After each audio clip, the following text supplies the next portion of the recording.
want to bring in Cory Taylor. She is with the Office and Activities Coordinator over at the Greater West Bloomfield Historical Society. She is here with us today to talk about one of our favorite schools within the West Bloomfield School District. Thank you for being with us today. Thanks for having me. So go ahead and let's talk about the 100th anniversary with Roosevelt Elementary. It didn't start out as an elementary school, though, did it? So it was the in Kego. There was a Kego Harbor School that was started in the early 1900s, and that housed pretty much every child that was school age in the area, and that went, I believe it was kindergarten through basically elementary school and middle school all kind of combined into that Kego Harbor School, and then eventually there was a population boom, and you hit 1920 and we've got automotive industry surging in Detroit, and a lot of families are able to move into the suburbs, and so there were a lot of kids, and Kego Harbor School wasn't big enough, and so that's why they built Roosevelt. It was the primary school for the district. You could go to school from kindergarten to 10th grade until the mid 30s, and then they added on 11th and 12th grades, and then it became the elementary, middle, and high school, and then the high school lasted, I think, for a couple of decades, and then it slowly dropped down over the years back to an elementary school that it is now. It really is fascinating to think of a school's history and how that helps document what was going on in society at that time. Yeah, it's been really interesting since I'm doing the presentation on Sunday. I've been doing a lot of the research on it, and I've driven by. I used to live in Waterford, and I used to drive past that school every single day, and to not know what was going on or what basically the building had been through, it's been fascinating to me. Hopefully it will be to everybody else that attends the presentation, but it's been fascinating to learn about it. Back before our new city hall was built in Kego Harbor, we got to vote over at the Roosevelt Elementary School, and it really does take you back to time, because even though we're, how many years later, you can still see the history of that building. It's not the sleek school buildings that you see today, but there is somewhat of a comfort in looking at the history of just the building itself. Yeah, it definitely is that. I grew up in Farmington Hills, and going to schools, I loved my schools, when they were there, but knowing, it just had this was a school building kind of feel, from the 60s and forward, but going to see Roosevelt, it's uniquely different. You can tell that it's a school building, but it's this beautiful, tall, multi-level brick structure that just holds a lot of community history. It's very much, not just a school for, the kids, but it's very much a community center for Kego Harbor and, all the past students. Cory Taylor joining us, Office and Activities Coordinator for the Greater West Bloomfield Historical Society, with us today, talking about the 100th anniversary of Roosevelt School. So the pandemic's still going on. This would normally be something that would be commemorated in person on site at the Roosevelt School. How is the Historical Society going to continue that celebration, albeit keeping everybody at a distance? Well, originally we were kind of hoping to partner with a lot of different people and organizations, and even try to host the open house at the school. Obviously that's out of the question now. So we're going to be doing just sort of a regular presentation. We'll have historical photographs and maybe a couple of videos on some of the artifacts that we have from the school. And we're trying to collect the stories of past students, and to have maybe use those in some sort of event maybe next year, if we're able to as a post anniversary celebration. Possibly we'll have to see where everybody's at and where the pandemic situation is next year, but we're kind of just moving forward with our now regular virtual presentation format. So hopefully we provide somewhat of a decent look at the school's history, and possibly in the future we can do something maybe for its 110th anniversary. That would sound good. You said that you did a lot of research for this presentation, and not to give away any thunder for your actual presentation that is going to take place on Sunday, but can you give us somewhat of a teaser, one fun thing that you found out about the school that you didn't know? Well, to be honest with you, I didn't know most of the things that I found out. I knew very little about Roosevelt, surprisingly, just from, I knew little tidbits. The interesting thing to me, which might not be interesting to, maybe other people, I studied architecture in high school, and I found it very interesting that this one building has gone through 7 different renovations. So there were additions put on, and then so what I found really interesting about those was that the original building was never torn down. It was remodeled, renovated, changed, updated, brought up to code as the codes were created, and then building codes were created and changed throughout the years. They just kept adding things onto the building, which I thought was very interesting, because in my lifetime, buildings aren't really renovated. They're just torn down and a new one's put in. So to have that 100-year-old building still there is pretty remarkable. So in your research, are there any other buildings that have been standing longer than Roosevelt within our area here? No, as far as I know, and from what I've been told from past alumni and members of the Historical Society, Roosevelt is the longest standing school building in West Bloomfield School District.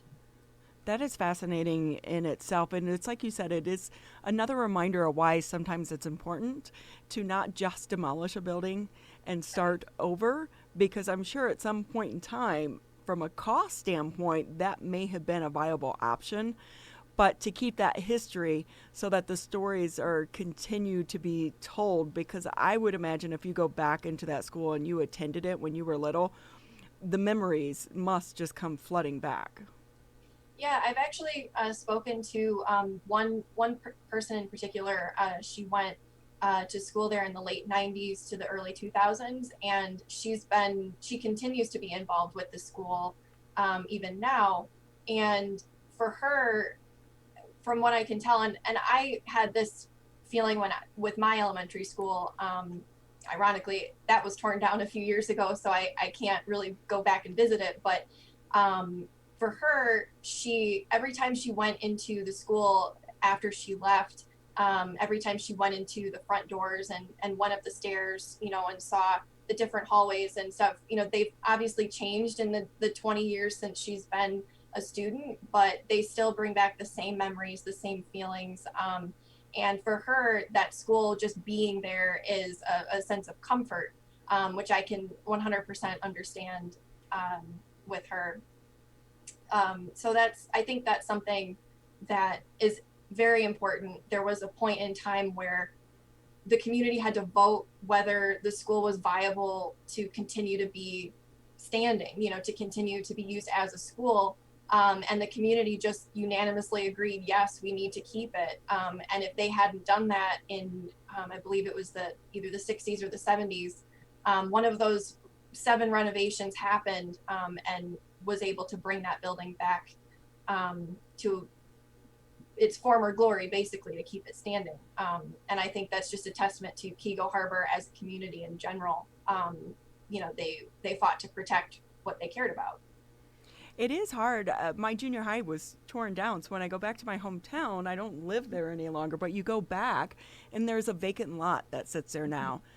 And some of my former classmates, were able to get a portion of the basketball floor, the gym floor, with the logo, and he has it in his basement now, and that's kind of his way of holding on to the junior high days, because there are memories that are connected to these buildings. So for it to still be standing 100 years later, I think it's great that you guys are doing this presentation. Give us a little bit of details about the presentation, and then I want to ask you about some of your other events going on. Sure.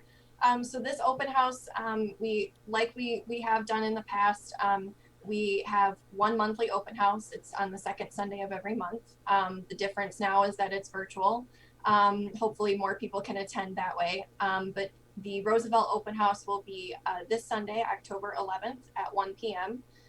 The Zoom meeting link is on our website and on the Facebook event on our Facebook page.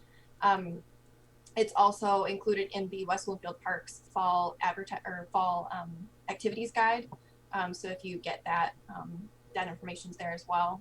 It's a free event, and it will be recorded for archival purposes. So just keep the video and mic muted and turned off, and we'll be good to go. Will you be hosting from the school? No. So right now, all the schools are basically closed to outside personnel, outside people. Even parents of the students aren't allowed in the school buildings. So it was kind of out of the question for me to go into the building at this time. So I'll be doing it from my office right here. But you mostly won't be seeing me. You'll be seeing my presentation. So. Cory Taylor with us from the Greater West Bloomfield Historical Society. Just another minute with you, Cory, or so before we have to let you go today. For those that are interested, of course, in the 100th anniversary presentation about the Roosevelt School in Keego Harbor and other historical events being held by our Greater West Bloomfield Historical Society, where can they find more information, and maybe what are some other exciting virtual and non-virtual events that may be coming up very soon? Sure. So all of our event information is going to be found on our website. So it's going to be gwbhs.org/events. Or you can just go to our website and they're right there on the homepage. We do have 2 more events this month. So the first one is going to be next Thursday, October 15th. At 7 p.m. So that's actually a rescheduled program from August. We have Jamon Jordan of Black Scroll Network. He's going to be doing a presentation on Black women of Detroit. And so that's in conjunction with West Bloomfield Parks. So again, that's going to be on October 15th, next Thursday at 7 p.m. And then the following week on October 21st, we have a presentation also by me on the wayside outdoor sign exhibits. So if you've ever walked on the Rails to Trails trail along that used to be the railroad, there are outdoor signs depicting the automotive history of the area. So I'll be doing a presentation on the history of those and kind of where to find those and why they're there. So that's going to be on October 21st at 7 p.m. I live on the trail, and we absolutely love those signs. I remember back in the beginning, though, when they first went up, someone kept stealing them. And we're like, stop. So it's glad to see that you all were able to come up with a way to secure them, because every time I bike or ride the trail, I stop and I read them, and I see other people doing it every single day as well. So people are noticing it and appreciating it. Just about another minute here with you quickly. I know that the last time we spoke with you, you were doing the project of collecting memories during COVID-19. How is that going? Pretty well. We've got a few responses, well, more than a few, and we kind of launched monthly projects, different. They're, I guess, smaller in scope, but they're still out for the community to respond to. So we still are collecting COVID stories, pandemic stories, and, class of 2020, if they're still, willing to talk about it, we're collecting those stories as well. But every month, so we started in August, we're doing a monthly collecting memories project. So August was vintage car memories. September was school memories, and this month we're working on fall and Halloween memories. We've already gotten a few responses from community members on fall and Halloween memories, trick-or-treating especially. So all of those links can be found on our Facebook page right now, and then in hopefully the next few days we'll have them on our website. Great. Thank you so much. This year's Halloween trick-or-treating is going to be a lot different than years past. So Cory Taylor with us here on the Oakland County MegaCast. We so appreciate your time and everything that you are doing here for the community, and good luck with your presentation on Sunday. Thank you.